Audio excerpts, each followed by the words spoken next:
Hey, everybody. Welcome to Buzzing About Romance. I am Becky, and I am so excited on this episode. It is a supersized episode.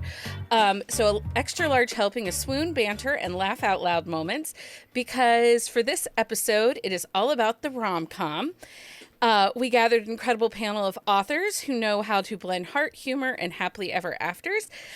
Welcome to the podcast, Erin Nicholas. Thank you. And Krista Sandor. Always good to see you guys. And Jami Albright. This is your first appearance on Buzzing About Romance. It is. I'm very excited. Welcome. And then Lainey Davis. Welcome, Lainey.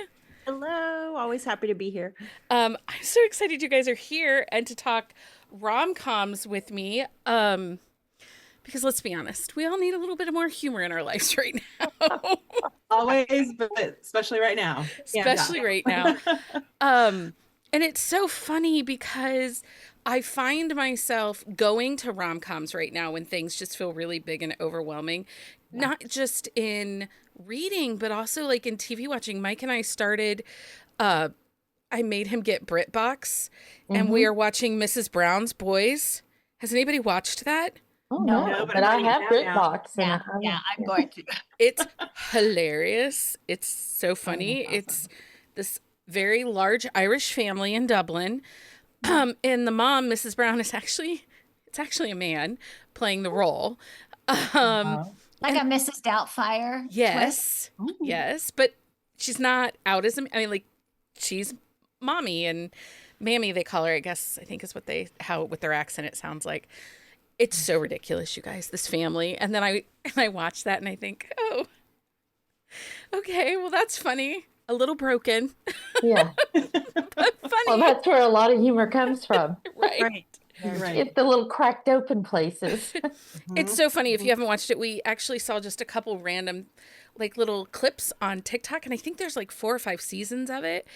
And the one scene had the Mrs. Brown, she had a condom on her hand because she had stolen the condom out of her daughter's purse. Anyway, it was hilarious. Everybody should be watching it. So we're going to get to know everybody a little bit, especially because Jami, you haven't been on the podcast. We did review one of your books for one of our Sip and Discuss episodes. Yeah, we did. But let's get to know everybody a little bit. Jami, how long have you been writing, and have you stuck mostly into rom-coms? Yes, I put my first book out in 2017. Okay.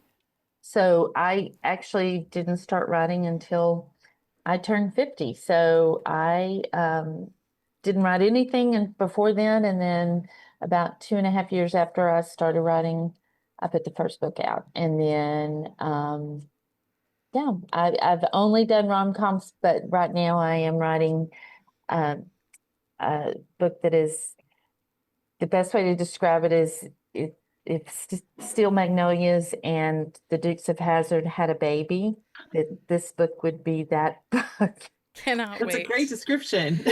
I'm like sold already. So yeah, you got me. So it has some romance in it, but it's probably more general fiction or even book club fiction, maybe women's fiction, something. Yeah. Just this is the book. So that's the one that came, and that's the one I'm writing. So yeah. That's okay. Krista, how long have you been writing? And I wouldn't say that you write all rom-coms, but there's always humor in your books. Yeah. Well, I started out in 2018, and I wrote a 5-book like small town with like a hint of romantic suspense. And after I finished that 5th book, I was like, fuck this. We are going right to like rom-com. We're going to laugh a little bit. So that's when I slid into a little bit more lighter things, like with the Billionaire Brothers, the Bergen Brothers. And then the book that I have to tell you that I sold a whole bunch of because of you guys talking about Not Your Average Vixen, the Christmas book. So I was at a signing this weekend, and I had people come to the table because they had heard it on your podcast. So thank you very much. Oh, that's You're amazing. welcome. I'm so excited to hear it. I'll Venmo you. Whatever. Well, and actually, it's so funny that you bring that up, because one of the added questions when I asked, everybody like, hey, questions, everybody wants to know when we get Next Gen, Not Your Average Vixen. So it's not next gen, but there's a anthology of short Christmas stories that I'm a part of, and it's happening in Kringle Mountain. So Okay. you are going back to Kringle Mountain. Okay. This December, you got it. I think it was, was it 2 weeks ago? We were like, be the vixen, because it's called The Right Brother for Christmas. okay, I'm Very exciting. good. Lainey, you write sports romance, but sports romance with rom-com, and then you do have like some small town and your Pittsburgh stuff. Yeah, I have some that are straight up rom-com. I've been in my sports romance era for the past year, but I just today finished the round of edits on my holiday rom-com, You Will Be Sorry. Ooh. So that'll be hopefully coming out in October. And it's been really hard to switch gears, honestly, because I was doing some angstier stuff for a while. Yeah. So it felt really nice to just be writing something ridiculous. Just to write Yeah. something crazy. Now, Erin, you've been at it a little longer. Yeah. Look at all these young girls. Oh yeah, I'm just a babe. That's I'm me. having a hot flash right now. So you Yeah. My first book came out in 2009, but it was like November of 2009. So I always say 2010 because November. But yeah, I've been doing it a long time. Yeah. And And think you, I'd know more by now, wouldn't you? Yeah. you stick kind of in that rom-com lighter. Yeah. You do some of Yeah. your stuff deals with some heavier topics, but it always tends to have a lightheartedness. Yeah. The first series, I wrote a standalone because back then I thought that's what you were supposed to do. 2009. Oh my God, that was like, 4 million years ago. But my first series was this group of guys who were friends. They're all paramedics. And I kind of based it off of, I have 7 brothers-in-law. So I know lots of guys, and I know the bro, the bromance vibe. So I kind of based it off of that. And there's no way that can't be funny. Right. So it was just kind of a natural thing. And then I just loved it. And I couldn't kind of not do it. But yeah, I really love to include the humor. Some of them are funnier than others. Some of them are more ridiculous than others. And once I hit that over the top, campy, crazy vibe, I was like, oh, this is where I want to be. Yeah.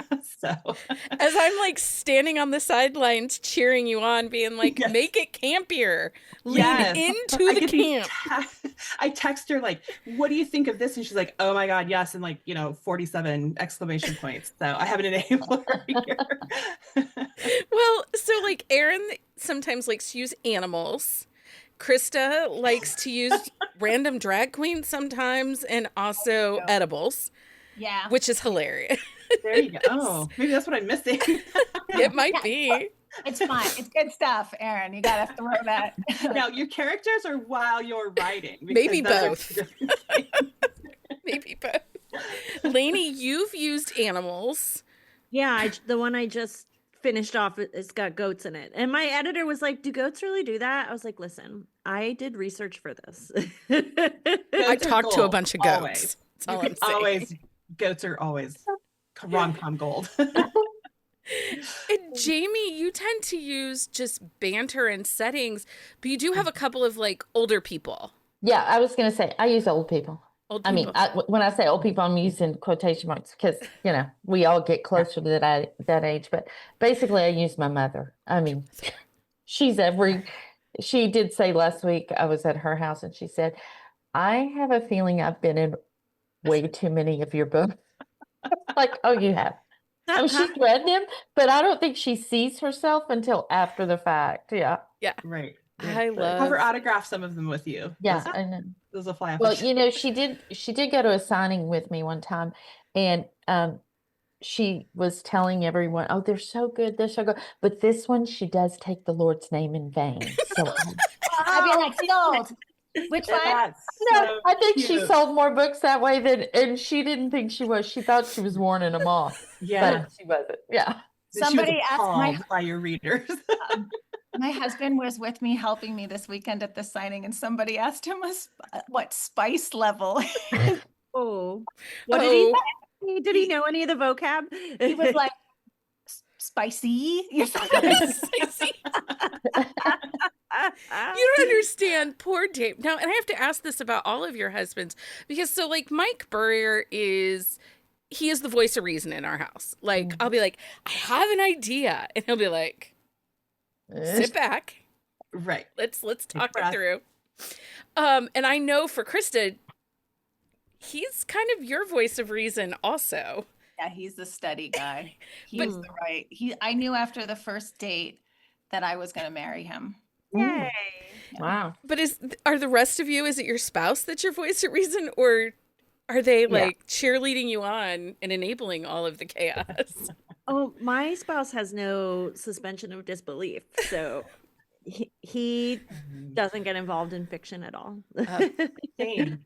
Mine is a journalist, so he does the facts, right? Like real life stuff. And he is definitely the steady guy, the one who keeps everything rolling and the one who goes, you're gonna do what? Yeah. Really? Okay. So yeah, he keeps it a little normal. Right. Yeah. Sometimes though, it's a little bit of a cold bucket of water when you're like For sure. worked up and telling him about sure. like something you read, and he's like, that could never happen, right? Like that's not. Yeah. Mm-hmm. Why you Yeah. gotta poop on my parade, buddy? Move Yeah, on. I exactly. know. He doesn't appreciate the hijinks of otters Oh, enough. Versus me, who is like, look, I found you an otter statue. Right? Exactly. I know. I'm like, this is going in the garden. He's like, what? I've given Mr. Davis like prompts he can say in response to things that when I talk about business, and sometimes he'll be like, is this one that sounds really difficult or that sounds really hard? Like so, My favorite thing was when we first went to see our accountant, when the writing had really taken off, and we were talking about this, and our accountant is all in on this. He's an enabler as well. And looks at my husband and he goes, way to go. My husband turned bright red and was like, no. He goes, no, we're not talking about that. We're not going there. Because people want to know. They want to know if you're doing the deed on page 192. It's so juvenile, right? It's so 12-year-old, but It is because I'm like, James Patterson writes about a lot of serial killers. He's not a serial killer. I mean, it's But when called. I say you're more of a prude than our accountant. Yeah. Right. Like, dude. See, like, here's the scale. I know. Like, our accountant made you blush. What are you doing? and people want to know that about the authors, and I'm over here like, so did you get goats for your yard, Lainey? Like, can you tell me? can I talk about the goats for a little bit? Yeah, tell us about the goats. Go to head. Oh my gosh. I live in Pittsburgh and we have this problem with Japanese knotweed. It's taking over the city. And there's this company called Allegheny Goatscape, and they bring these goats around the city and they eat the knotweed, and it's like the most efficient way. And I've become obsessed with these goats for years. I've been following them around and I spy on them and I talk to their handlers, and I've been just like, and sometimes they escape and it'll be on Facebook like, whose goat is this? Yes. And I live in a city, and I've just been so obsessed with these goats that is how this book came to be, because I imagined that a young, irresponsible woman was tending the urban goats. So I love it. We have those. Have you done goat yoga yet, Lainey? I have not, but I learned that the goat yoga goats are not good knotweed eaters because they're lazy. They want... We have baby There's goats. Zen. There's Zen. Yeah. Yeah, they want robust, aggressive goats eating these weeds. No, the hilarious. yoga's with the babies, and it sounds silly, and I've done it quite a bit. It's the most joyful experience. And these goats will urinate on your mat, and people are like, no, it makes no sense. But it's so you say joyful. goat yoga, and all I think of is I know how goats poop. Like it's like rabbits. It's the little balls, and that does not. Nobody cares. Nobody cares. We're all just in it. Yeah. And the goats, and they're like on us, and I'll never forget. It was probably 2015, 2014, might have been later. We were driving into Cleveland Clinic, and it might have been right after the bubble burst in the housing market, and there were all the houses in foreclosure. The city of Cleveland came in, and they were using sheep to go in and eat the grass in the abandoned lots and the houses that were Love that. being torn down and stuff in and around the clinic. And the very first time we drove past, I said, Mike, I think there are sheep in that yard. And he's like, no, Like, no. And I'm like, no, I think so. We looked it up, and it's like a whole neighborhood urban sheep farm thing. But then I did see down in like North and South Carolina and Georgia, where the kudzu is so bad, they're using the goat landscaping to come in and eat the kudzu. Yeah. It's amazing. And they eat poison ivy, mustard garlic. Love it. I would happily adopt a goat. I'm just saying. My husband's always wanted goats. That could be a really fun job for a rom-com heroine. Just Absolutely. owns the goats that she Eats all the- I mean, I am loving it. I had the goats eat the hero's work. They eat his shoelaces. He trips in their poop. It's just, I don't know. It enables me to have the most ridiculous things happen. And I'm like cracking myself up. And what is the name of this book? And when is it out? Yeah. It is called You'll Be Sorry, Yule. Oh, nice. Okay. I see what you did there. Well, it's not a Christmas book. It's a Yule book, and it's out October 9th. Hold on. I'm going to ask the question. What makes Yule different than Christmas? Oh, it's not really. I just it's just not. I needed a good pun. It's a better title. Oh, okay. I got it. That's what I said. I see what you did It's there. a Yule book, not a holiday book. Everything is like, yeah. Well, and you have another book coming out later in December that's a novella. I was a little extra this year. Wow. While I was in my sports romance era, one of the side characters he just wouldn't shut up, and so he gets a Hanukkah novella this year. Nice. And is it a rom-com? I don't know. He gets snowed in above a bookstore. He's kind of stupid. Does anyone die or cry? Otherwise, No one dies or cries. That's a rom-com. Yeah, Right? It's a rom-com. bookstore snowed in rom-com. Yeah. There's like no angst in it. It was just really fun. It's pretty short. What's the best, Krista, what's the best side character or side situation you have? Like, Lainey's got her goats. What would you say?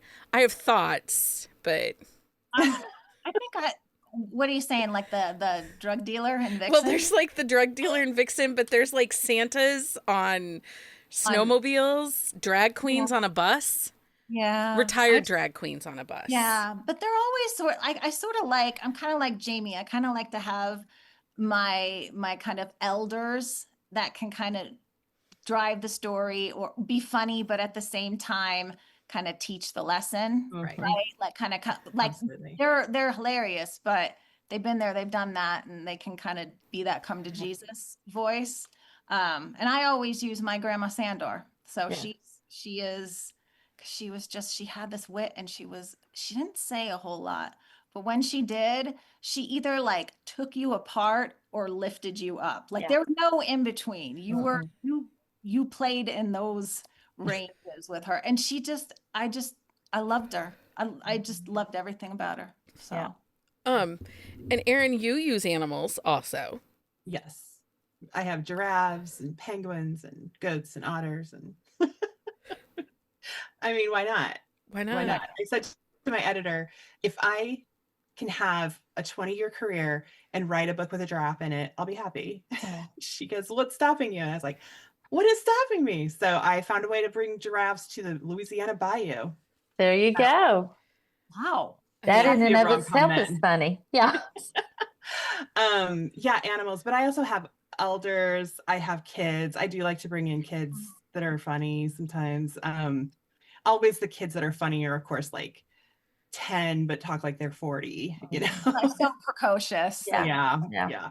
My daughter though reads those. My daughter's not a romance reader, but she reads those because her biggest pet peeve is annoying children. So she'll read it and be like, okay, this is all right. So then she Okay, but wait. approves it. Newsflash, children are annoying in real life. Yeah. She would sign up on that petition, but yeah. I mean, I had 2 of them. Exactly. They're great. Exactly. You Yeah. contributed. Yeah. Like, You know what you speak of. I lived the I was annoying. listening to Krista, and everybody talking about all the many boys in their lives. Like I have 3 sons. The people across the street have 5 sons. Everything funny that happens in my books is because I've seen it unfolding in these In real life. Yeah. dynamics. Like Yeah. there are just really big families out there, and they are ridiculous, and they make really good fodder for books. And it shouldn't be real, but it is. Yeah. Well, my small towns are that way because there's been more than one time in particular in running with Sweet Talker. She's running away from her wedding and she tases the local football hero, but I mean, he's an adult, in the balls. And the town, the booster club in the town is counting on his prodigy to be the future of this town's, athletic future. And she's tased him in the balls, and they're trying to get her arrested for it because he may lose the testicle. And so because of that, and so I was telling my mom, I was like, okay, listen, this is over the top. I get it. But I mean, can't you sort of see this happen? She was like, Jami, like right now, the school board is trying to stop a kid from moving out of the district because he's a star football player. Like they're petitioning, they're protesting around their house. Right. So I was like, I'm good. I'm good. Yeah. This is fine. Yeah. I spent my whole life in small towns, and the only thing about them that's not true is that all the guys are not hot. Yeah. Otherwise, all the stupid shit does. Yeah, all the stupid shit. Yeah. I've never seen an attractive police officer. Fireman, yes. Police officers, no. Yeah. But the nosiness, it's not endearing and charming, but it's true. But it does happen. All of that is true. I think we should thank a special group of people. I'm not sure if you have them, but I have them. It's every awful ex. Yeah. I tell people I dated every jerk in Denver before I found David. And I used to really think that was something awful in my past. Right. And now it is just such good fodder for that horrible ex or the right this, the right that. So truly shout out to all of you. Thanks for being a jackass. Thanks for leaving me at that sushi restaurant. You know who you are. Exactly. But it's true. I mean, it's funny how you can honestly, it's like highs and lows, right? You can really take your lowest moment and turn it into comedy. Yeah. And that's almost therapeutic. It's not. Right. It really is. Okay. It's sort of just a driver for us. Like almost anything funny or crazy or terrible that happens to a heroine has probably happened to me, not the same way, but definitely the devastation, the shock, the not knowing, all of that. So, I mean, it's almost like your hardest moments, you can almost transform them into something you control. But don't you think that that's what gives all of you guys, your stories, the power that they have, the feat that gets people reading them is because yes, they're over the top funny. They're ridiculous. There's hilarious things happening, but you can get the sense of true emotion. Each and every one of your stories, you balance this true emotion. I feel bad for her when she got left at the table to buy her meal because he snuck out the window. I think that it feels real. The emotion feels genuine. Is it hard for you guys to balance that? To not be like, oh, she looks sad, let's do something ridiculous. I think for me, take myself too seriously. I try not to. And so, but I am like filing away these things that happen to me or others around me. And I try and think about like, well, how can I make some meaning of that in the text? I don't know if that. Yeah. And it depends on where it happens in the book. You know, if it's at the beginning, oh yeah, there's no holes barred. Like she gets left at the table, she's gonna have to wash dishes to get out of there, you know, or worse, you know, or worse.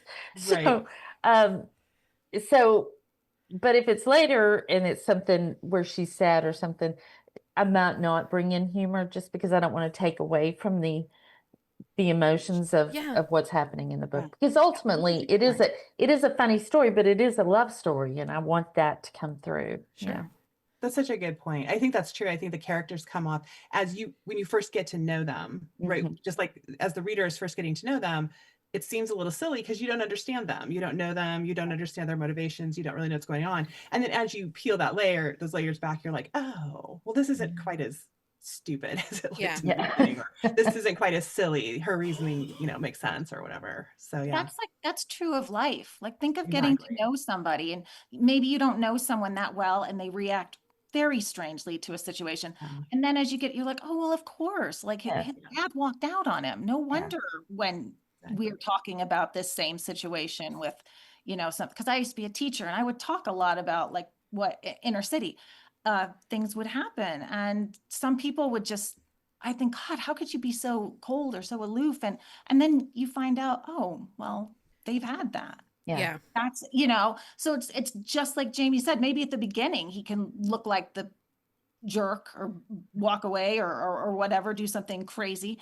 But then you're like, the story needs that. It needs to be woven back in, right? Like, and that's where, because like rom-coms, you have to have heart. If it's all just, like popcorn and cotton candy, it's just, there's nothing to hold on to. So I think rom-coms, it's almost, I don't want to say it's harder, but no, I do think it's harder. I think that it is harder. It's more of a balance. Yeah.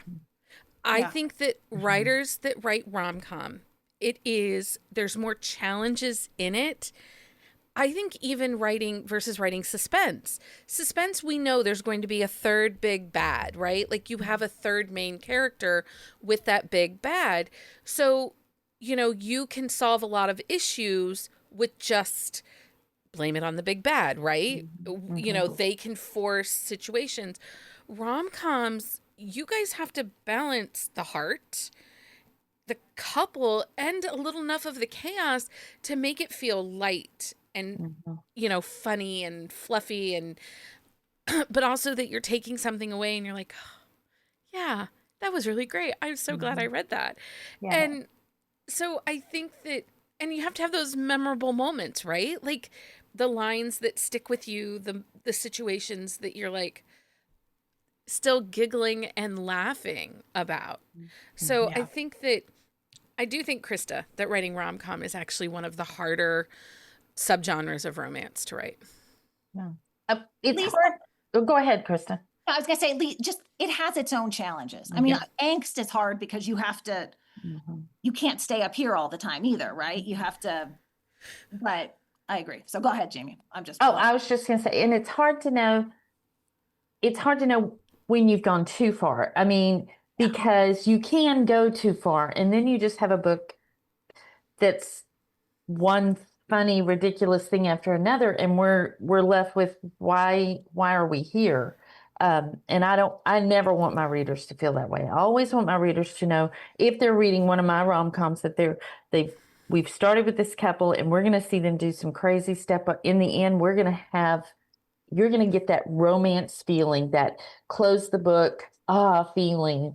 And if you just have funny scenes in there for the sake of being a funny scene, then it doesn't really pull the story along, in my opinion. But that's how I write. I mean, that's what I was going to say, though. I think that's what's hardest sometimes, to make a funny scene or a silly scene or a ridiculous scene matter. Yeah. Right? Because they all have to matter. They all still have to be a part of the plot and the character growth and all of that. And so sometimes it's like, how do these goats, really fit into overall story. So yeah, I think it can be a challenge. And I also want my readers to feel like this story was ridiculous, but I wish it had happened to me. Like you don't want it to be like, I love that. oh, that was cringy, or like that secondary embarrassment. You don't want that either.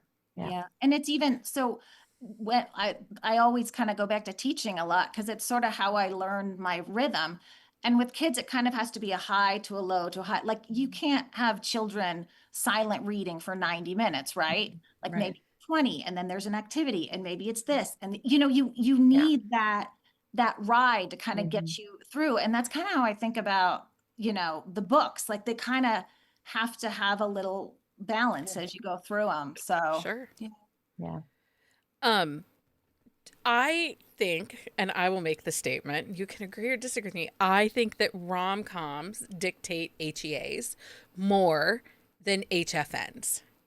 I think that it's because they've been through so much in these books that if you survived all of that secondhand embarrassment, the chaos, and he is still like, you fell down and are covered in honey or whatever, and he's still there in the end, that's forever.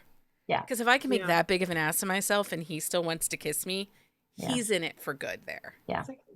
Yeah. You know what? Honestly, it has been years since I read an HFN. I don't even think I could come up with an example of an HFN. I'm trying to think just too. because I seek out that forever. Like I just want the comfort of that. And so the authors that I read, I know that they're known for that. So I don't know if I could list you an HFN.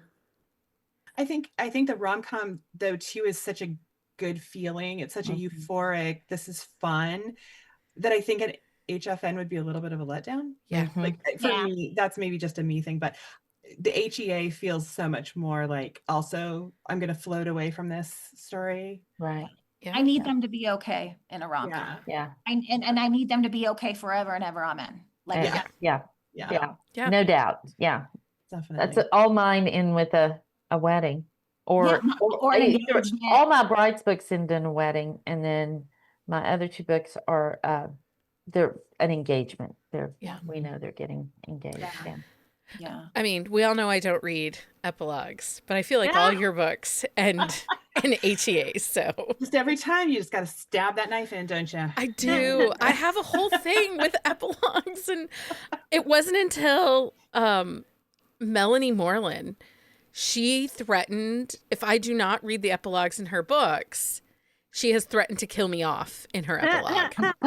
So that's what it takes. So so I have to read them to make sure she isn't like driving me off a cliff. So we have to all have secondary characters named Becky that can die. Becky gets it in the end. She gets it in the end. Into the epilogue. Like, just like sprinkle her in like this Becky almost dying, like walking down the middle of the road on the train tracks. You're like, what's going on? What? Can only find out if she lives in the epilogue. Every book has a Becky, and she has like these near misses in like every single. It's so funny though, because my other bad habit is I do not read blurbs, but I love writing blurbs. You're a very good blurb writer. That's so funny to me. That is funny. I don't read acknowledgements either, Miss Ma'am. I don't read acknowledgements. I thanked you in like 4 books, and I'm like, you don't want to be like, hey, did you read that? Right. Did you read that? Hey, I was just wondering. Did I spell your name right? Do a quick edit of this part. I would be sitting there going, oh my God, she hated that. Oh my God. I'm so, the thing is I am so grateful for every opportunity I get that I just you don't have to thank me. Like I'm thanking you for letting me just be even this tiny little part. 'Cause this is my dream job, right? Like I get to do what I love and it is everything. And so I'm so grateful that I just get a little piece that like the acknowledgements, I don't know, I feel weird about. We all, listen, ladies, we all have to do some kind of acknowledgement to her. I know, right? Exactly. And it has to be like just totally outlandish. Over the top. Getting killed like off. my friend Becky. Thank you, Becky, for the kidney. Yeah. It really came in handy. The AA sponsorship has been really the AA sponsorship. Right. When we met at that swingers party, I was never expected. Who knew that Long Beach would turn into this? Okay, wait. Speaking of swingers parties, okay, two things. One, did anyone see the article today in the LA Times about the swingers motel in Palm Springs that's up for sale? Like, it's a legendary swingers hotel, but it's also a sign of times that people aren't traveling to swing anymore. Right. And all of that made me think is Times are hard. some very naive heroine needs to buy the motel. To buy the motel without knowing that's what it's Right. for. Yeah. Absolutely. And people are going to start coming to it, and she's going to not know why there's a Right. Yeah. Yeah. That's Yeah. funny. Why are there so many upside down pineapples? A Speaking of twist that, on Schitt's Creek that we didn't know we needed. Yeah. so in our town, I was driving down one of the side roads. There was an upside down pineapple, like right there on the porch, like blatantly there. So I tell A sign of that. it is. According to TikTok, it is. It Yeah. is. Okay. Well, so I said something to our friends, my daughter's gunkles. I said, "Hey, upside down pineapples, that really means that." And they're like, "Yes. Could you tell us what street and house?" And I'm like, whoa. They're like, "We just want to drive by." Can we drop a pin on that map? I'm like, dudes, everybody sit down. I'm Funny. still a little concerned about this motel not being able to make it. Like, if they can't make it. Right. Exactly. But I also heard there is a camp, like an adult camp outside New Orleans every year that is a swinger camp that like couples. I can't think like of a a worse sleepaway place to have a swinger And camp. in the summer, And like the how sweaty. mosquitoes and the So sweat. humid. I Yeah. was gonna say that doesn't sound like fun. Colorado would be really good for that. It'd be really good for that. There you Or go. like Finland. Or Yeah. just DIYing this more. You don't have to actually go away for swinging now. You Right. just do it at home. You just put that pineapple out on the porch. Yeah. And Maybe it's not that hard anymore. Now with social media, it's so much easier to. And then there'll be a goat eating your pineapple, and you'll Yeah. be inside like, why isn't anybody coming to Why my is place? right? Feeling really depressed about no one wants to go. I I thought, can't even get a swinger party going. I mean, you know, I'm imagining you put a pineapple out as a decoration just because you think it's cute, and then the wind Yeah. knocks it over. And it's upside down. Yeah, it It's swings weird. it around. Yeah. Knocking on your door. I have a Williams Sonoma pineapple somewhere that someone gave us for a wedding gift. Mm. Oh, did they? Did And they? adhere it to the wall well. Hmm. I gotta go back and find out who gave us that. Maybe they had other ideas and you just It's didn't been know it. years, and They're they're like, waiting 23 finally. years. She's never gonna call. We just It'll be a second chance at love story. Second chance later in life. second a chance whole later new in life. genre, though. I love it. Swingers. I mean, I'll tell you what. Swinging is the whole reason I watched Mom Talk on the Mormon Wives on Hulu. I didn't, but I was intrigued. I will say when I saw the trailers, I was like, okay. Well, and I was watching one of the late night guys, and I think it's like one of them is obsessed. Oh, John Oliver is obsessed with the housewives of Utah. I Like, just saw that. obsessed with them. episode. Yeah. And Yeah. I'm like, You have to fill me. I don't know anything about this. Just give me No, I the don't either. TLDR. so Mom Talk was this group of young Mormon moms in Utah that were all friends and they became influencers. They would dance in the 2020, 2021. And then I think it was in like the fall of 2023, she got on her TikTok live and said, I'm getting a divorce. And the reason I'm getting a divorce is because we've all been swinging. Like all the couples were actually swinging and doing stuff. And then Hulu gave them their own reality show where we got to meet all the moms of Mom Talk. And It sounds like a B.B. Easton novel. it is a little bit like a B.B. Easton novel. Yeah. I like to watch it just because, first of all, the amount of hair extensions and Botox that these women have, I'm like, okay, I don't get it. I have figured out that I know way less about Mormonism than I thought I did. I do too. My kid's piano teacher. This is very different than Miss Meg. Hair extensions and stuff. Like, I was like, oh, this isn't what I thought. Yeah. But I did learn a lot of new things about different Mormon things. Like soaking.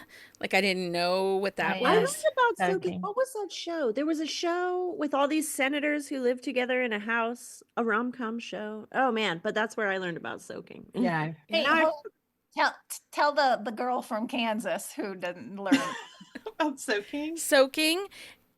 You've penetrated, but there is no motion. You're just. It's like the hot dogs in the bun. You're just resting. But you just rest there. The hot dog is just resting in the ketchup.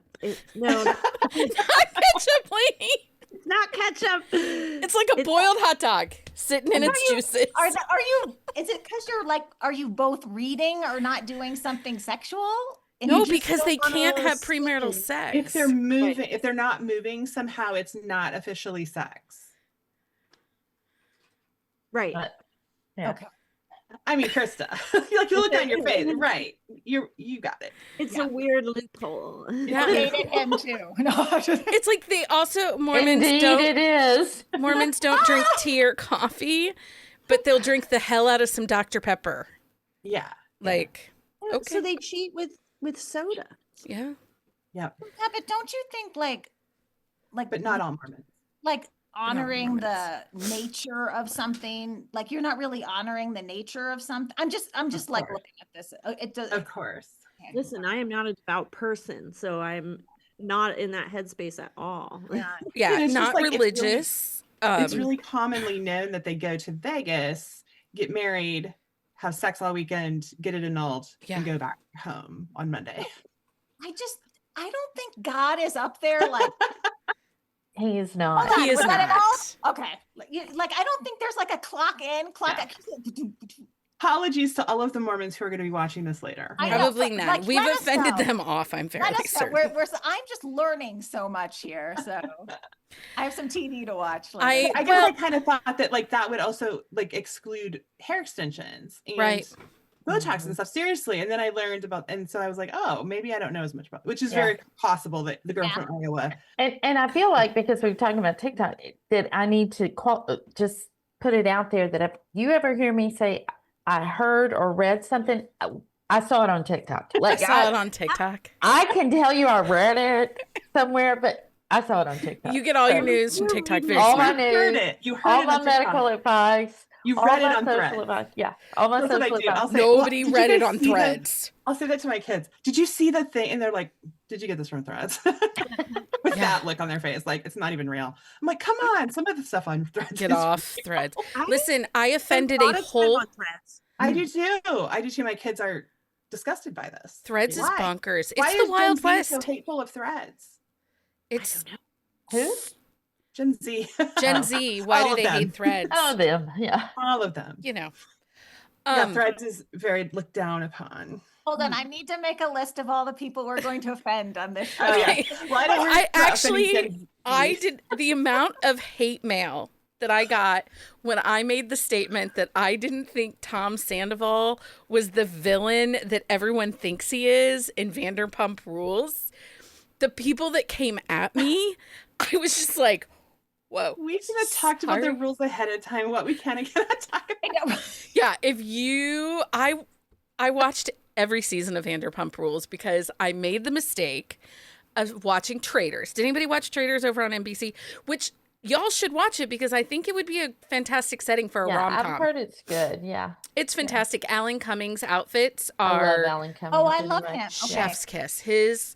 But it's hilarious. But I made the mistake of saying, I really like Tom Sandoval. I kind of hope that he wins. And someone was like, did you not watch Vanderpump Rules? He's a cheating cheater who cheats. And I'm like, I don't even know who he is, but okay. Okay. So I made Mike watch 9 seasons of Vanderpump Rules. Oh All right, my that's God. love. That is Wow, I was- love. And then we went to Dang. Below Deck because we had to hear about I Kate. did not. Oh no. Anyway, I was like, I still don't think Tom is the biggest villain in this entire show. And people were just like, Wow. They came at you. they came The at amount me. of passion that people have about some things Right. is I wish they had that kind of passion about my books. it is the most fascinating thing I find on social media. Like the things me that too. people don't even know about. Yeah. And the things that they are so passionate, they will fight for days in threads on and on about. It's the most, I wish I'd taken more psychology classes in college because Yeah. it's fascinating. And like anthropology, I want to go back and learn more about that. Yeah. The amount of notes and Sociology, videos that yeah. I make that never make it to TikTok or posts that ever make it onto the interwebs, you would be shocked to see. I can't wait to get to be about 80 and ready to burn down my career because I'm ready. You're gonna fold her. And fuck you. I'm telling and you, it's gonna be epic. I love when Nora Roberts eviscerates somebody Oh, because they yeah. deserve it. If you Yep. if Every you've got time. Nora Roberts to engage with the internet, you yeah, just yeah, you did Remember something when really someone was bad. mean to her assistant? She was. Yeah, that's beautiful. That's Mama Bear. I That's mean, beautiful. doesn't Yeah. mess around. So yeah, I gotta get her on our side because I think people are gonna be I coming. know. Nora loves us. It's fine. I hope. She does. We did a sip and discuss review episode of The Search last year. And one of her assistants sent us a little email, just said, thank you for featuring one of Nora's books. Like, very sweet. Like, yeah, isn't that amazing that she even still cares? Like, that's so nice. She deigns too. Yeah, I'm just like, okay. yeah, that's so nice. But To you speak know, to- everyone says don't meet your heroes, but I would be okay chatting I with would Nora Roberts. I got to chat with Beverly Jenkins, like that lady, queen. Yeah. Queen. And Julie Garwood, before she passed, we did one of her last interviews before she became I ill. just reread The Secret and Ransom. That is my favorite. I love it. The I love Secret. it. Yeah. I feel like we need more midwives in romance. Yeah. You know, Very specific. isn't it? Fresh. A midwife. But think about it. They would have a very unique perspective Yeah. Yeah. of life and couples, and You would wade into so many dirty waters. yeah. there. I Oh. wrote a midwife who gets with a CPA. And that was the test book I wrote because my husband's CPA and he doesn't read fiction and I was like, maybe if I write this CPA hero later, he'll be like, I read your new book. And he never had. Not either. Okay, so my gynecologist, I love her, and she reads my books, and I am 100% going to ask her, like, can you call a marriage like seeing it go through a pregnancy? Oh. You call And a birth. I want to Yeah. know, like, Yeah. what she knows about. I'll 'cause you bet. see people at their, like, that's it. Like, in labor, you see Yeah. their Community there, yeah. I bet she gets pretty close. I bet she does. Yeah. I used to do before I did this, I did hearing screenings for newborns. So the day after they were born, we'd go into their room, the mom's room, and we'd do the screening.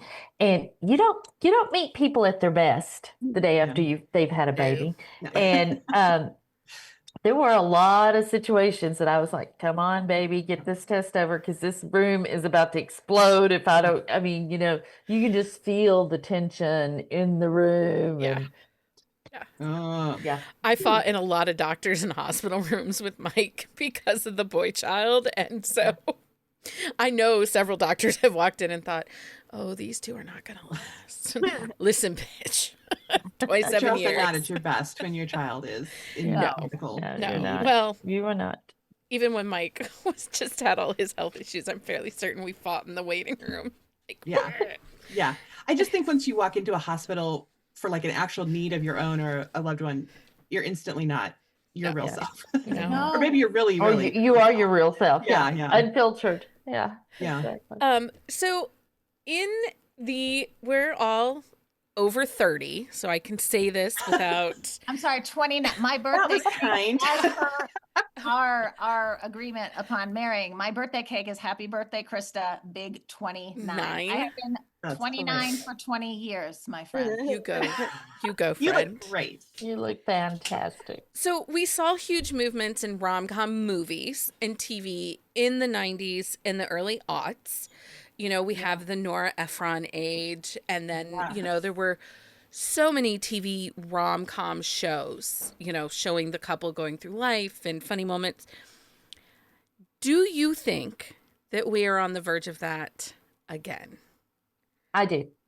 There have been some great ones, man. What was the Sandra Bullock with and Channing Tatum? What was that movie? That was like Oh my gosh, that was I just watched that the again. adventure I one? was Unfrozen. shoot, Dude, I just watched it. It I know was what so good. I was I'm gonna laughing Google it. so hard that my husband came downstairs and was like, "Are you okay?" And and I Fall The Guy. Lost City? Was that the Lost Oh, City Yes, one? Lost City. Lost- Yes, it Lost is. City, Lost yeah. City. Yeah. Yeah, I just watched it. I was on a retreat with Lucy Score and Erica Kelly, and we watched that. And I mean, Lucy and I had seen it. Erica had never seen it.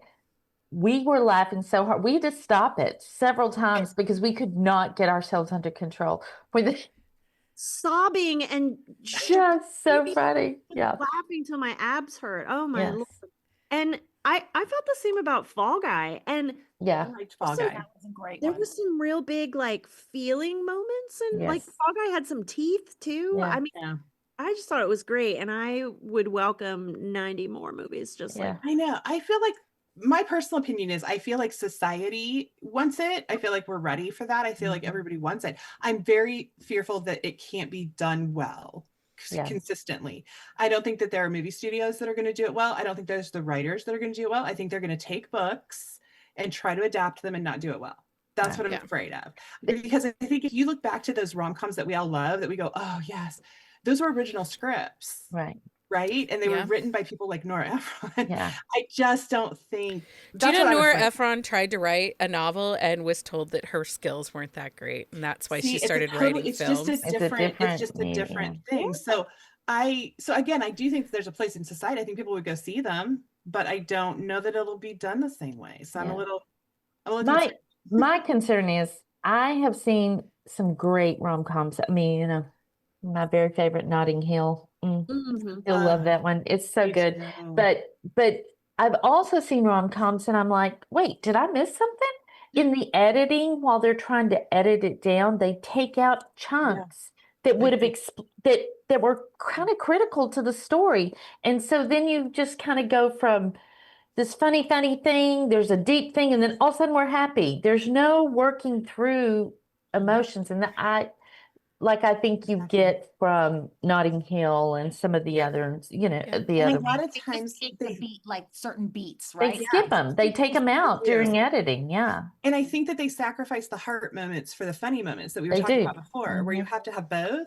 They'll take out those heart moments Yeah. because they want the laughs. Yeah. And so many times you see a trailer and then you've seen the movie, right? You've seen Right. like, oh, that was the entire highlight. Yeah. So I will say Netflix has done some really good ones. So like some of their Christmas ones have been really good over the Mhm. past, I would say though, like 5 years. I don't know if last year had any big hits that I can think of, but I liked Hot Frosty or whatever the hell that was. you did not. I just needed it. I was not in a good place. Which one I was Hot just- Frosty?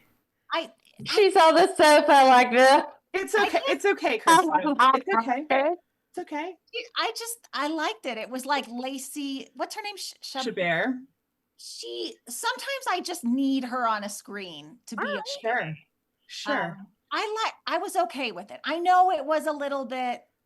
I liked the Brooke and Carrie Elwes, and they had a castle in Scotland. And Oh, yeah. the horse. Yeah. I liked that. I like that too. Yeah. I was totally there for it. So Yeah. I support you and your Hot Frosty. I just sometimes you need that. I mean, sometimes you just need that. You do. Hey, Krista, I feel like Hot Frosty, you just had to go in with the right expectations, and I did not. So Oh, okay. that was on me. That was Yeah. probably on me. Okay, but wait, but if you liked that, Sarah Bale has a really spicy group of novellas. Santa falls in love with a sex phone worker, and Jack Frost falls in love with her best friend. Like, they are the spiciest. And Santa Claus, and the first one, he wants to make her Mrs. Claus, but she has to get off the naughty list. in my order God. to come to the North Pole because she can't be Okay, on the that's naughty cute. list. I Yeah. love that premise. That Yeah. is Me too. That's so cute. Yeah. Yeah. You might I have to put those loved, in the show notes. yeah, I love Nobody Wants This. That, it was a I did too. Yes. Kristen Bell. Kristen Yeah. Bell. I loved it Oh, for a couple of reasons. I loved it because I love the way they told it in these 30-minute episodes. Like the pacing was so fast and so great. But I also loved it because it was funny, but it was also, Heart. it was hard and it was real. I love the sister thing. I love I just I loved have a all of it. premise though. I have a theory about that though. I do not think that show would have done well as a book because I don't think that heroine. I don't think. Oh no, readers she's would like not that she heroine. wasn't They very wouldn't have liked likable. it. People wouldn't have liked. I know. No, But- and I like her. I like messy heroines, but a Yeah. lot of readers don't. No, they Uh, don't. Heroines get beat up, and I just think the Kristen Bell character is so great, Yeah. but I don't think she would have been liked by readers. Mm-mm. Agreed. That's She's very so good. good. point, I Erin. love her. Like I need her like that. Yeah. That's Same. That show wouldn't be the same if she wasn't. Right. but I feel that same way about like Grace from Will and Grace.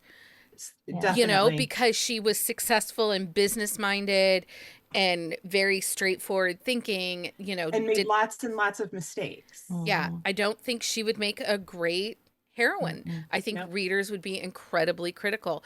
The other Agreed. one that I think people don't think about is Dharma from Dharma and Greg Oh yeah. with her free spirit Um, and just yes. accepting of things. I think that people would be like, oh, she's just too stupid Yep. to live. And it's like, Yep.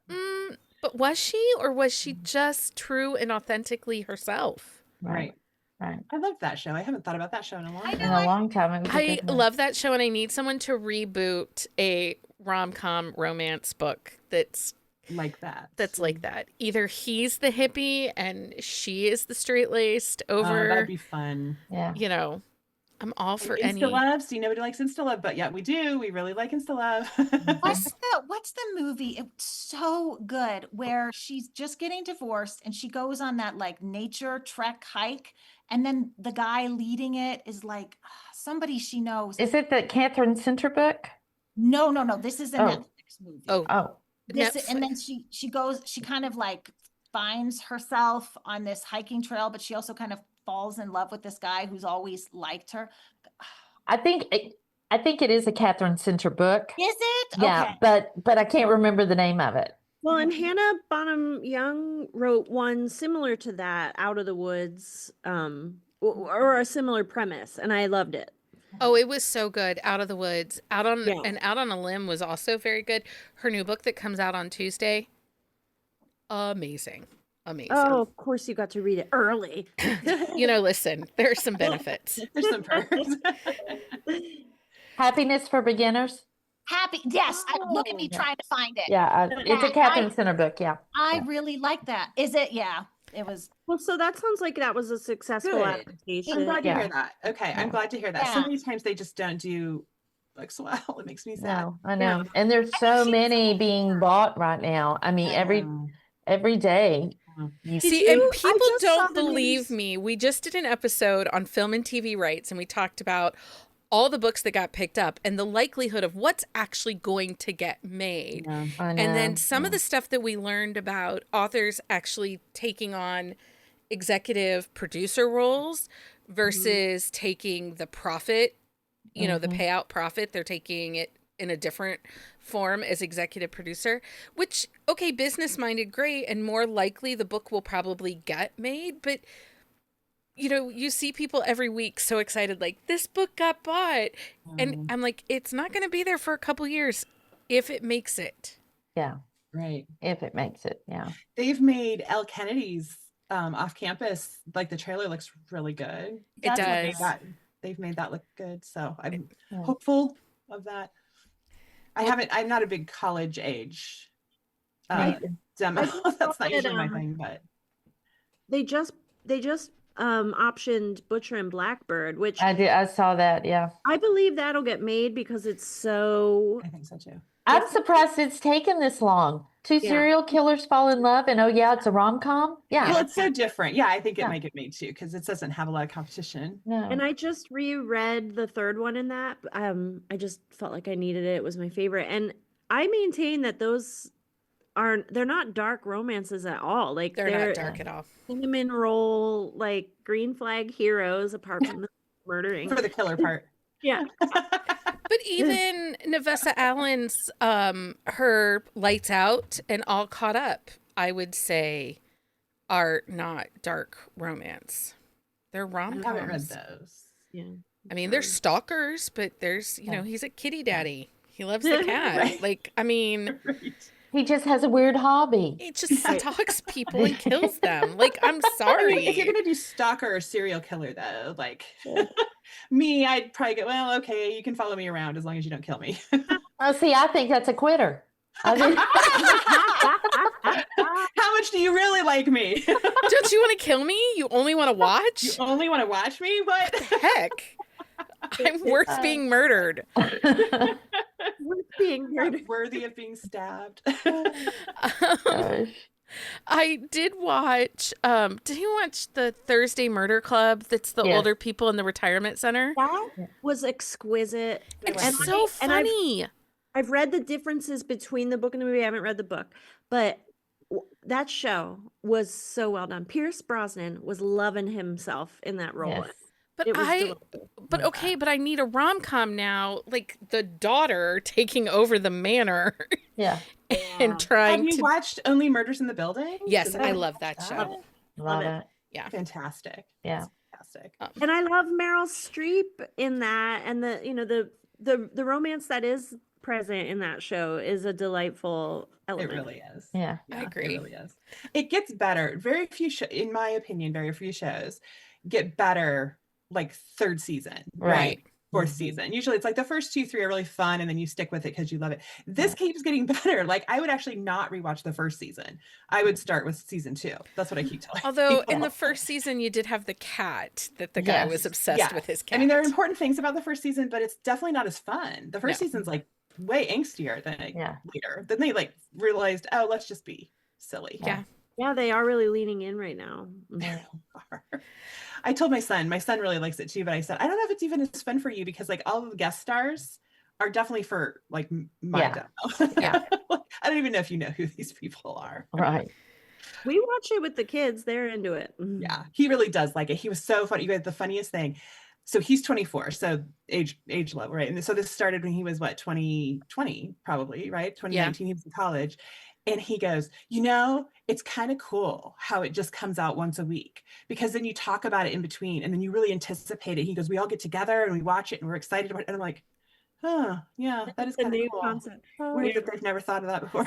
Yeah. Well, Yeah, the binging is interesting. My son is watching Lost, and of course, he's just watching it right through, and he's having such a different experience than me watching Lost. Yeah. Like, he doesn't have to spend 4 months wondering what's the deal with the polar bear. Like, Right. There are shows you can really tell obviously that they were not made for binging, right? Because like there's so much repetition as Yeah. you watch the episodes. You're like, I know this. Like, let's get on with this but I thing. also think one of the things that's really interesting is children do not have that experience of summer reruns.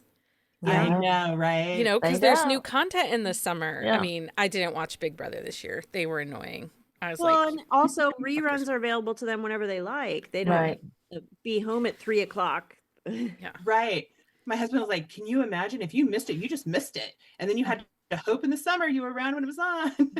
Yeah, hope that they played that one. Yeah, or that- you and were you were- from a you- Richie Rich yeah. family that had a VCR and taped certain shows. Oh no. Like that was- I will moonlighting. That was never forget the one time my mom worked second shift and we always recorded Knots Landing for her. And when my dad recorded the Cowboys game over top of her Oh no. finale of Knots Landing. And I have to write this into a book someday because it like sticks out in my memory as the worst thing my parents ever did to one another. Like, I was gonna say, and then people were like, and when did your parents get divorced? And you're Yeah, like, exactly.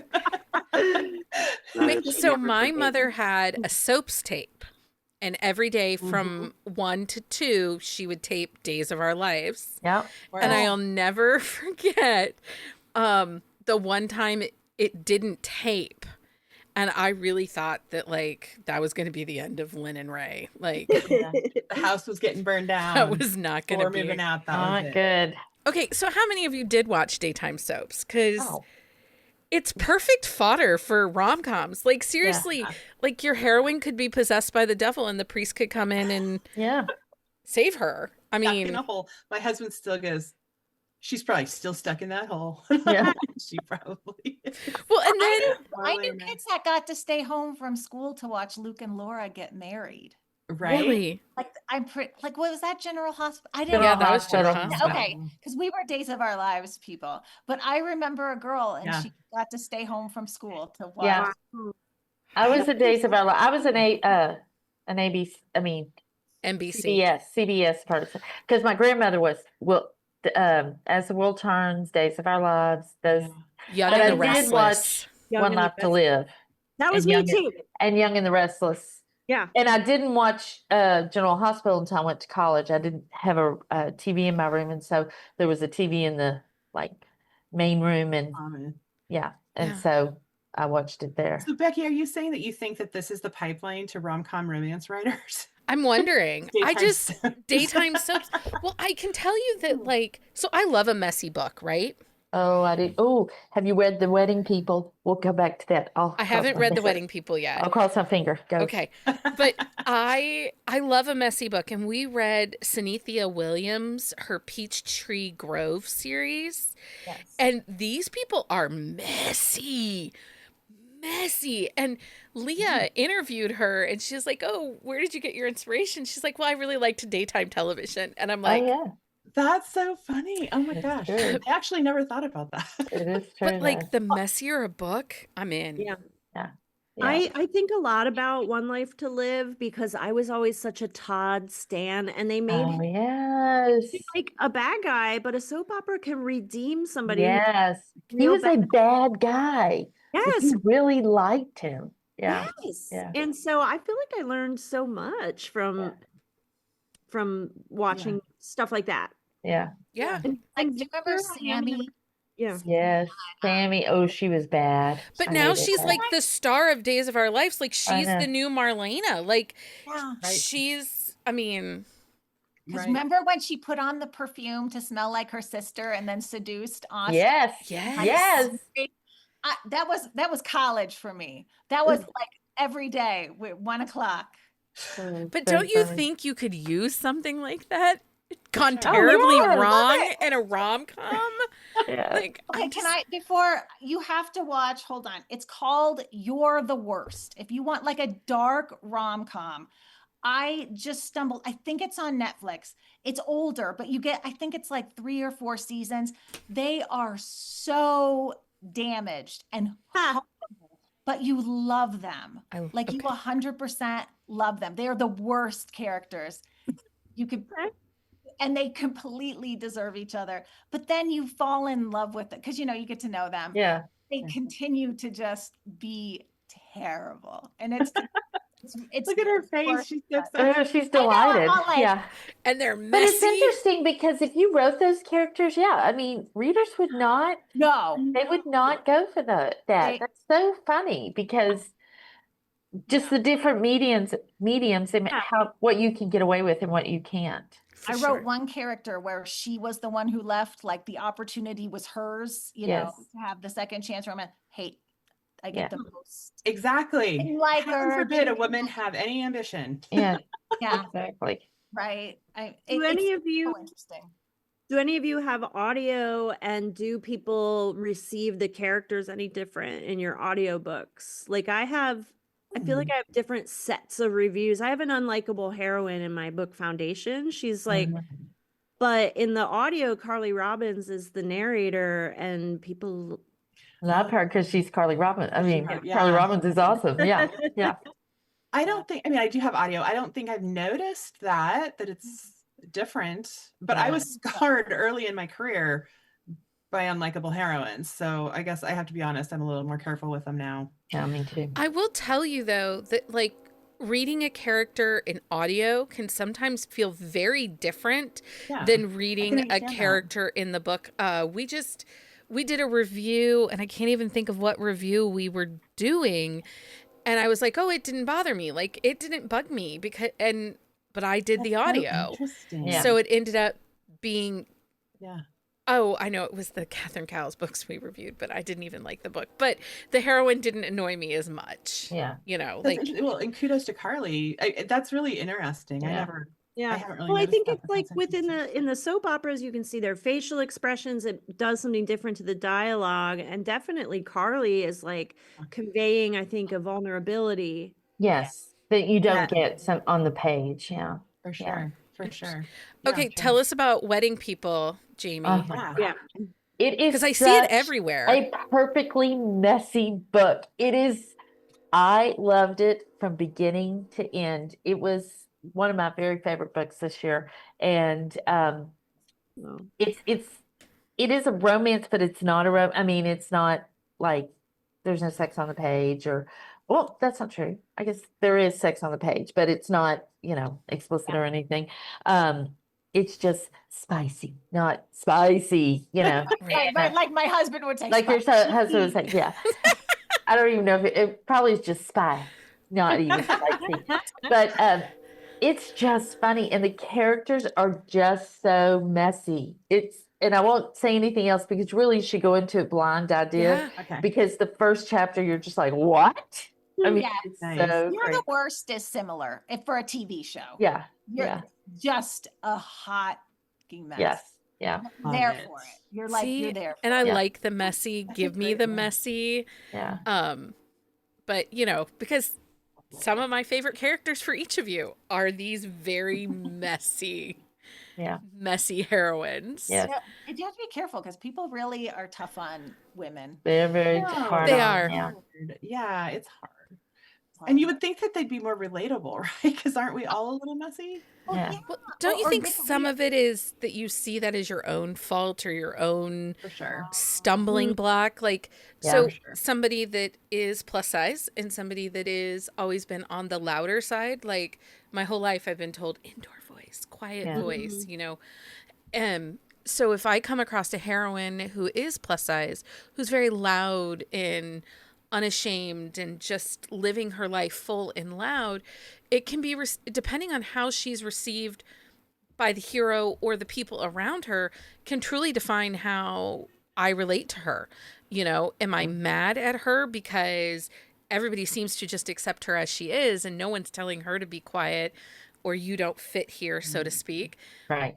Or is everybody around her, treating her in similar experiences that I had growing up? Like, don't be too loud. Don't wear that, you must, blend in more and stuff like that. So I think that it can sometimes be a little bit more of your own relatable experience. And then you hate her because, well, it wasn't like that for me. Yeah. It's like a mirror, or it's she got something you didn't get. Yeah. Right. Yeah. So It's then, hard. She has it so easy. It's not like that. For us, really. yeah, I Right. had that experience. Angelina M. Lopez, her After Hours on Milagro Street, that heroine Yes. is brass and loud. Yeah. And her family is a little bit of like, you could dial it back. Some of them Yeah. are just like, is who she is. I loved her as a heroine. And there are some funny moments. And the hero, everyone's like, oh, he's such a cinnamon roll. He really is. And I don't typically love that kind of hero, but he also has a backbone. Right. Like he lets her go, but he doesn't just fall at her feet. Yeah. Yeah. And Angelina M. Lopez, she gave a talk about writing unlikable heroines because she's gotten so much feedback for these. She's written a few heroines like that, like Alex. And boy, I just loved that book. And it was hilarious. It's a so rom-com. funny. It's so And funny. It's got real teeth to it and real issues, and that heroine does a lot of growing on the page, but also remains loud and brass and impulsive. Yeah. And I am that person. I, just say what I say and I don't always think it out. And I might have an idea, but not a plan, Yeah. And age has not tempered that for me. No. There are moments where I Also, think what maybe we it's love worse. about you, that's what makes you so authentic too. Yeah. Yeah. Yeah. Well, because there was no filter. Just broke a long time ago. Well, and I think that's the thing about writing these heroines. I think sometimes you have to just decide, this is who she is and I'm going to go all in. And I think that when you lean in unapologetically, that can sometimes help.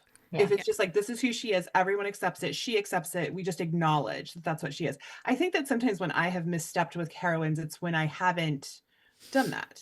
Yeah. When it's a little bit more like, this is who she is, but we're tiptoeing around it. Or she's apologetic for it. I think sometimes that can be a mistake. And I think I've learned too. I think you have to motivate these people properly, and you have to, explain who they are. And I didn't always do that when I was and I think so much of it is about giving them the right supporting cast. Absolutely. Like if a heroine is a little bit extra, but she has a girl gang around her who supports that, then maybe it comes off different to readers. Yeah, for sure. I mean, I'm team parents, make them parents. Messy. So, it's so easy to give people like bad parents. My mom commented at one point about that. She's like, is there something we should talk about? I had a reader say, the best parent. Yeah, I know. I had the very best mom, and all my moms are terrible. Yeah, I know. I was like, I don't know. I'm just working off of like what I don't know. But then I think if you give them very supportive parents, that can also be good, because I think a lot of people who see themselves too much in some of these heroines didn't have that support. So, but I'll never forget my like my. Do we need to talk? Was like, I mean, I'm sorry. Like, have a conversation. I think, Krista, you did your special edition hot dog cover for your nanny. Nobody liked it. What? Nobody liked the hot dog. Well, my girl child, I was like on my phone and saw it, and she was like, somebody really likes hot dogs. I'm like, I think it's adorable. It's just like it didn't hit. It's weird. I mean, I was happy with it, but it didn't hit. And that's going to happen. It is. I always worry when I like something, when I think something's hilarious. I always worry. I might be the only one who thinks this is funny. Okay, so I'm going to ask 2 more questions, and then we'll, because we've already been gabbing for like over an hour. It doesn't feel like it though, right? I'm shocked. Okay, currently, what is one trend in rom-com that you are loving that you hope sticks around for a while? The more the green, I like the green flags now, and maybe it's just the world we're living in, but I need somebody a little already solid. Yeah. Okay. He can have stuff going on, but I need a center. Yeah. I just read Summer Romance, and he was just adorable. And it was that he had all the green flags. Now he had stuff going on, but he just was the anchor. Like, she was messy, but he was the anchor. And I just loved it. Your heart kind of need that right now? It did. It needed that. Yeah. I'm really loving like quest adventure type of rom-coms. Oh yeah. So like in After Hours on Milagro Street, they're like questing for this missing whiskey, and Catherine Nolan's Thrill of the Chase, they're like looking for buried treasure together. Lost City, Lost City, so I'm into these like scavenger hunt. Actually, Jen Ellen, one of our listeners, is probably going to fuss at me, but in the 90s, do you remember everybody was an archaeologist? Yes. Yeah. I would love that back, because I actually have found a couple of rom-coms where, she's an archaeologist, he's an archaeologist. I mean, the adventures. Yeah. I think, give me the thrill of like a chase kind of moment, or even like, what's the world traveling adventure reality show? Oh, Great Race. Great Race. The Great Race. Amazing Race. Yeah, there it is. But honestly, like, give me a Survivor setting romance. Come on. Will anything ever be better than Romancing the Stone? Like nothing. Nothing. No, it's great. When we watched it, I think we're all about the same. It was, he was just, I had stars in my eyes for both the heroes. Honestly, I don't know. I mean, honestly, we wouldn't even have to remake it. Let's just put it back in the theaters. We should just put it on and watch it, and just all 4 of us just watch. Let's do that. We're 5. Let's do a watch party, Becky, of We can- Romancing the Stone. We can do a watch party of Romancing That the would be Stone. so good. Yeah. That would Yeah, be when he rips that skirt and then she wears it like that the rest of the time. Oh, I just love it. They Yeah. slide down that hill and he lands in her.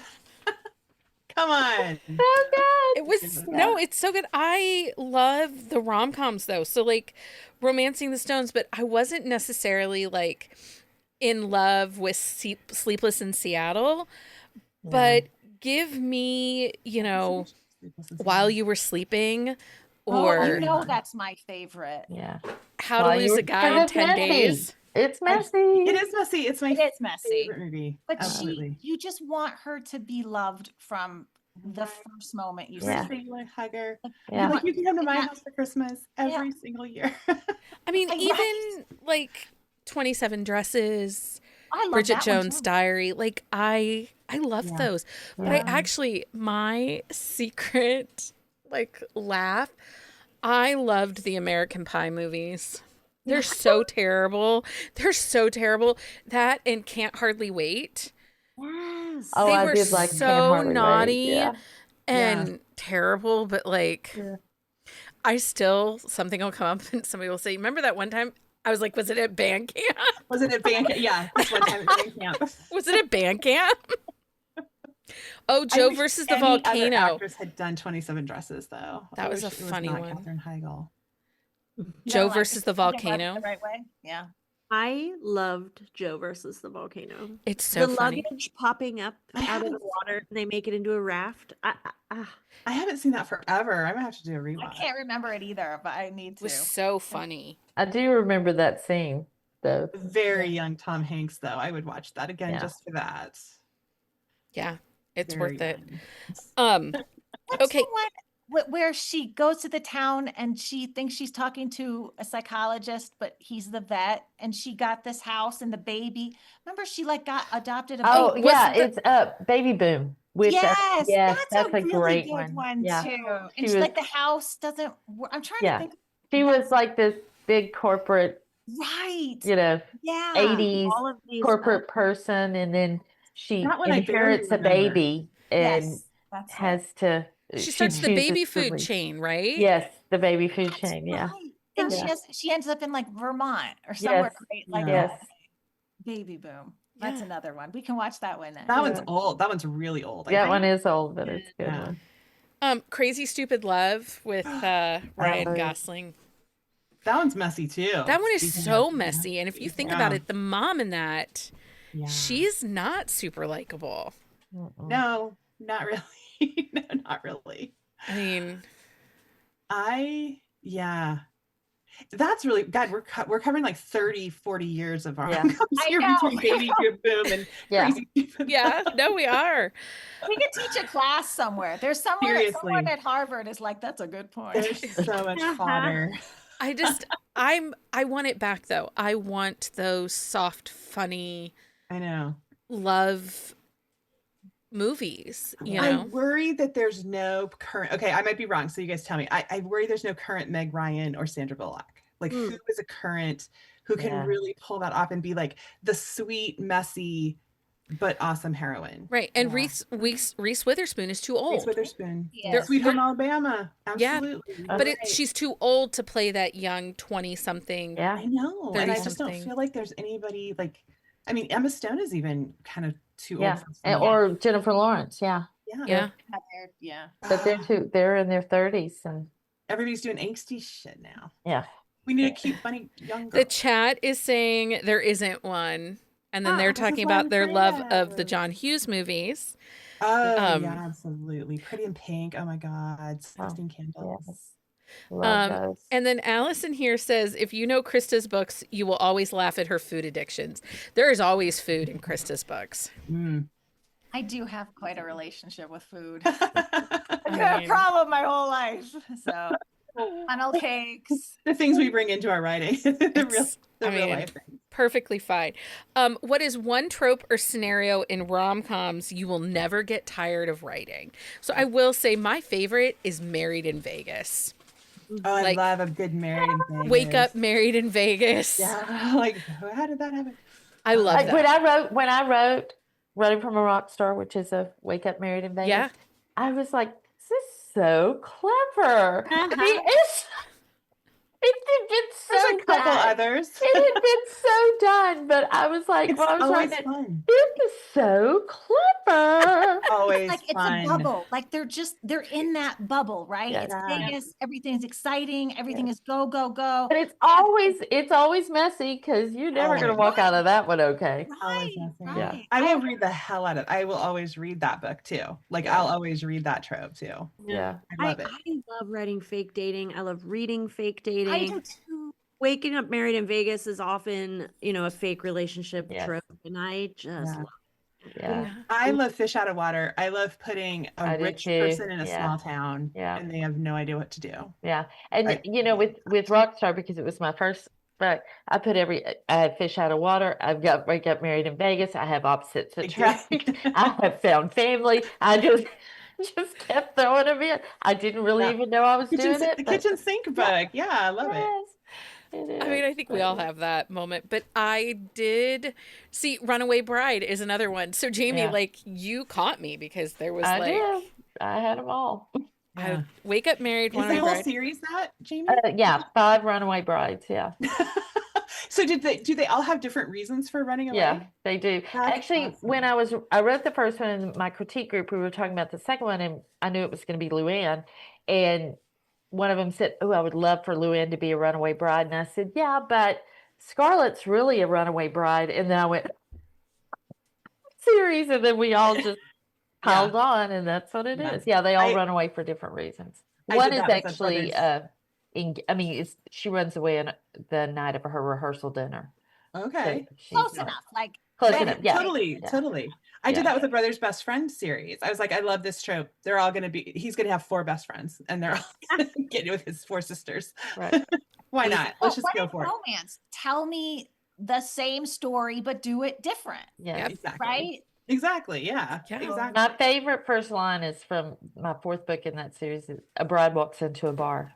That's the first- I wrote that book because I wanted to write "A bride walks into a bar."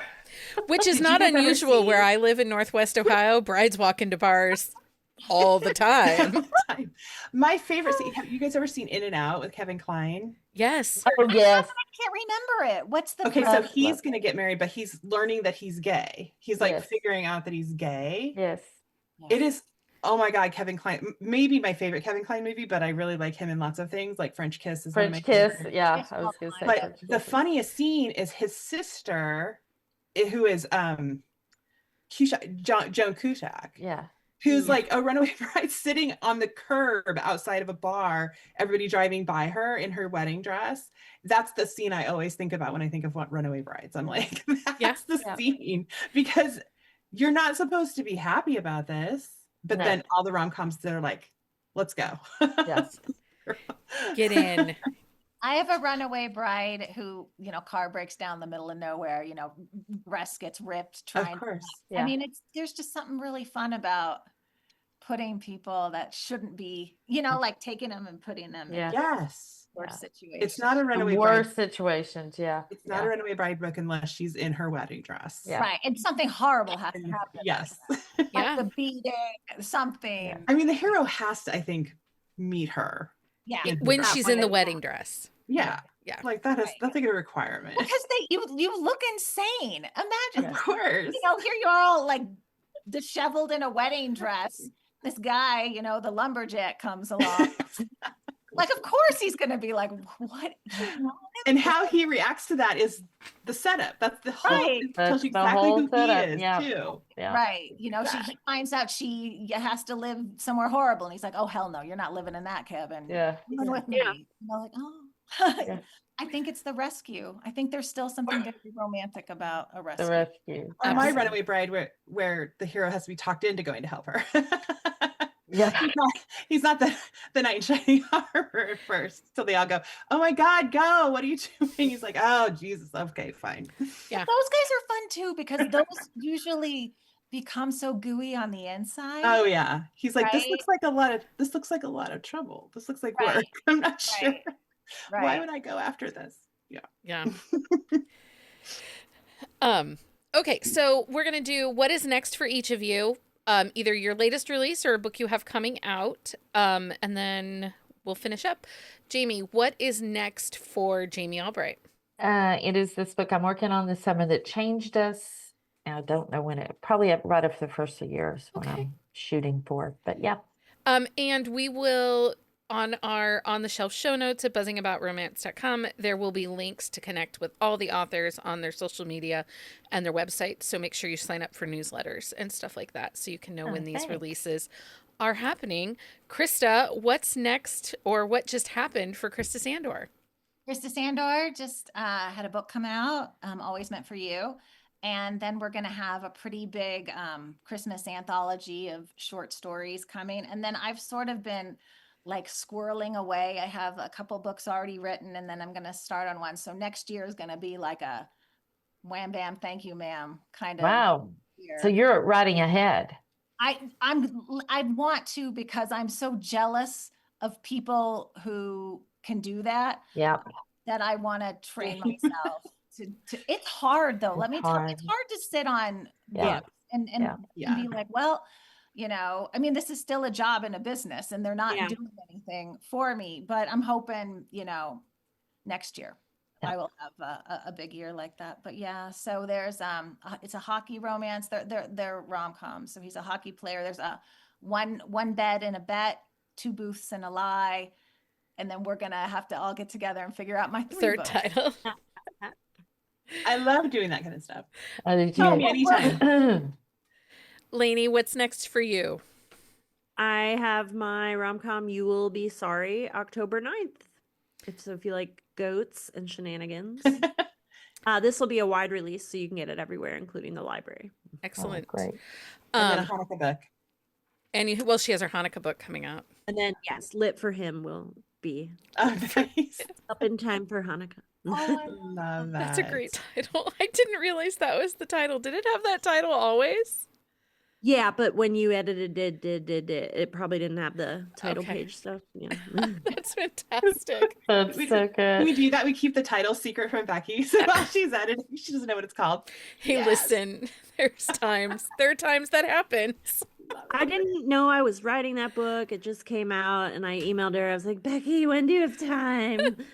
It was in July. Like, I was celebrating Hanukkah in July. So Yeah. That's the hardest part about writing holiday books. It is. Yeah. Erin Nicholas, what is next for you, or what just currently unless you're happened? like Erin Nicholas and you decide to write a Christmas book at the last minute, and so you're writing it in September. So I have a Christmas book coming out called Merry Mayhem. And it's, crazy, over the top, small town Christmas, kicking off a new series that I'm going to start then, hopefully in January. So hopefully it's coming out in November. That would be good. It really can't come out like... It will be coming out in November. Got it. It really shouldn't come out much after that, huh? So, no, probably not. Yeah. So Merry Mayhem, hopefully November sometime. Okie doke. So quick shout out to our amazing Patreon community. Your support keeps the podcast running and lets us bring you even more bonus content, reading guides, exclusive Discord chats. If you're not a member yet, you can check out our one tier over there on Patreon. We'd love to have you as part of our bookish crew. Thank you, friends. Thank you so much for coming and hanging out with me tonight. So fun. Yeah. Very fun. Let's do it again. I would love that. This was fantastic. Thank you guys so much. Rom-coms are such joyful corners of romance, and chatting with these authors reminds us just how much fun and how much heart these stories bring to readers. If you loved today's conversation, make sure you check out their books and add a little more humor and spoon to your TBR. And as always, we'd love to know your favorite rom-com reads. Tag us on social media or drop us a note so we can share the love. Again, thank you so much, everyone, for hanging out with me and talking rom-coms. Anytime. Bye. Bye, ladies. Until next time, everyone. Good night. Find us on Instagram at Buzzing About Romance or on Twitter at Buzzing Romance. If you like the podcast, please leave a review. If you'd like to support us directly, join the Bookcase and Coffee Patreon and receive exclusive content only available to Patreon members. Check out bookcaseandcoffee.com for our on-the-shelf show notes.